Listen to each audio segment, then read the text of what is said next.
మరి కాసేపట్లో పార్టీకి అలాగే పార్టీ ఇచ్చిన పదవికి కూడా ఆమె రాజీనామా చేసే యోచనలో ఉన్నట్టుగా ఇంకా అధికారికంగా ప్రకటించలేదు.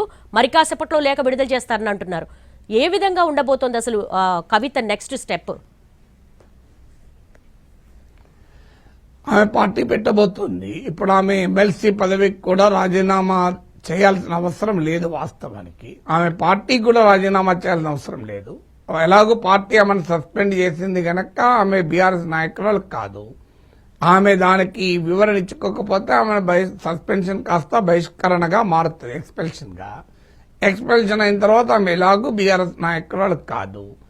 అదే సమయంలో ఆమెను యాంటీ డిఫెక్షన్ లా ప్రకారం పార్టీ నుంచి ఎక్స్పెల్ అయితే ఆమె సభ్యత్వం ఏం పోదు. అందువల్ల ఆమె రాజీనామా చేస్తే ఆమె సభ్యత్వం పోతుంది. అందువల్ల ఆమె పార్టీకి రాజీనామా చేసి సభ్యత్వాన్ని కూడా వదులుకోదలుచుకుంది అంటే ఆమె పూర్తి స్థాయి తిరుగుబాటుకు సిద్ధమవుతోంది. నాకేం పార్టీ రేపొద్దు నుంచి పార్టీ ఇచ్చిన పదవైతే కావాలి కానీ పార్టీ వద్ద బీఆర్ఎస్ నాయకులు ఫుట్బాల్ ఆడుతుంటారు కదా. అందువల్ల నువ్వెంత, నీ పార్టీ ఎంత అన్నప్పుడు నీ పదవి ఎంత అని కూడా వస్తుంది కదా. సో పార్టీ ఇచ్చిన పదవి ఎంత అనేది కూడా వస్తుంది. ఆమె పూర్తి స్థాయిలో రాజకీయ క్షేత్రంలోకి ప్రవేశిస్తుంది. పార్టీ ఏ పేరు పెడుతుంది? తెలంగాణ జాగృతి పెడుతుందా? తెలంగాణ బహుజన రాష్ట్ర సమితి పెడుతుందా? కేసీఆర్ తెలంగాణ సమితి పెడుతుందా? పేర్లు ఏమైనా కావచ్చు. ఆమె మరో పార్టీ అయితే పెట్టడం ఖాయం. లేదు ఆమెకు ఆప్షన్ ఏమన్నా ఉంటే కాంగ్రెస్ లోనో బీజేపీలో చేరడం.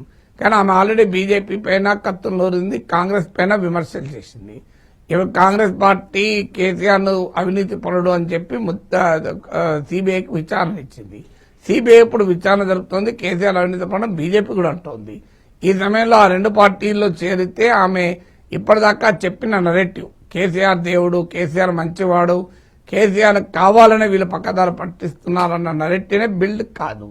అందువల్ల ఆమె రేపు రాబోయే రాజకీయ క్షేత్రంలో తానే కేసీఆర్ లెగసీకి అసలు సిసలు సంరక్షకుణ్ణి అనే సంరక్షకురాలు. వీళ్ళందరూ కేసీఆర్ కు చెడ్డ పేరు తెస్తున్నారు, కేసీఆర్ కు అవినీతి మరకలు అంటిస్తున్నారు అంటూ కేసీఆర్ ప్రతిష్టను తాను వారసురాలని చెప్పి ఆమె రాజకీయ రంగంలోకి దిగాలి.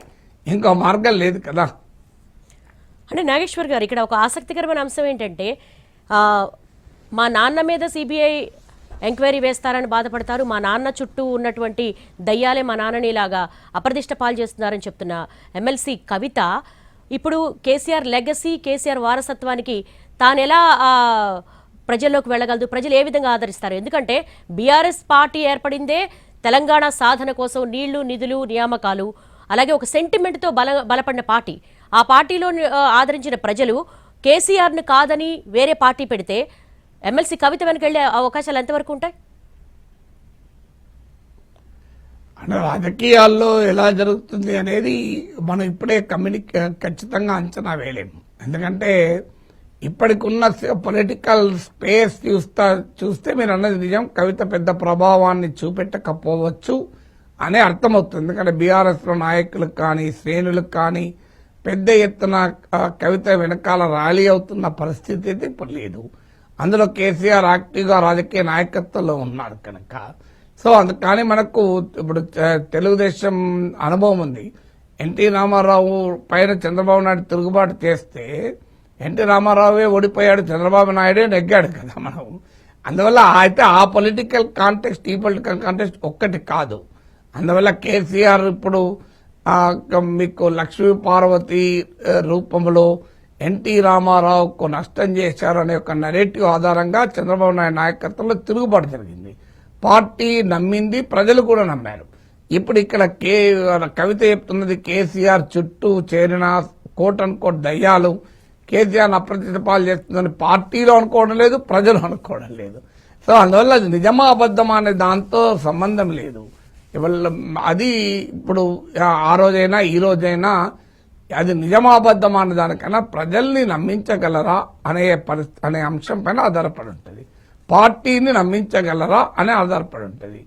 సో పార్టీని నమ్మించేటువంటి పరిస్థితి, ప్రజలు నమ్మించే పరిస్థితి ఇప్పుడైతే కనబడం లేదు.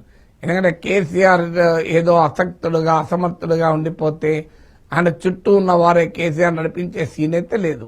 కేసీఆర్ స్వభావం తెలిసినా, వ్యవహార సరళి చేసినా ఎవరైనా అది అనుకునే అవకాశం అయితే లేదు. అందువల్ల యాజ్ ఆఫ్ నౌ ఆ పరిస్థితి లేదు. ఇక తర్వాత ఆమె రాజకీయాల్లో బీఆర్ఎస్ ఎలా వ్యవహరిస్తుంది, ఆమె ఎలా వ్యవహరిస్తారు, ఏ పొలిటికల్ స్పేస్ లో ఆమె ఎలాంటి ప్రయాణం చేస్తుంది అనేది మనం చూడాలి.